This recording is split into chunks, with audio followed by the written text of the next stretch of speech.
Want to know how to create this drone fly through video with just your static location shots? First, head to Timedora.com and tap Create New. Now upload your photos in the order you want the journey to flow. I've already added 4 iconic London spots. Next, drop in this prompt.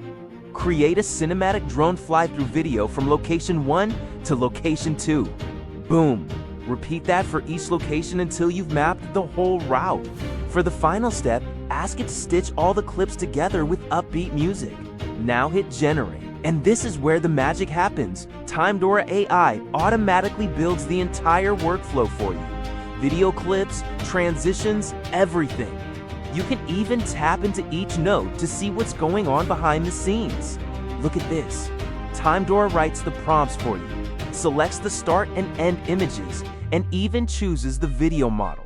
In this case, it's using Kling Pro for those smooth drone fly-throughs. Heads up, the renders take a few minutes, but once each clip is ready, Timedora AI automatically stitches them into one cinematic video with music. And just like that, your photos turn into a movie. If this helped, smash that like, hit subscribe, and follow for more AI tricks to level up your visuals fast. See you in the next one.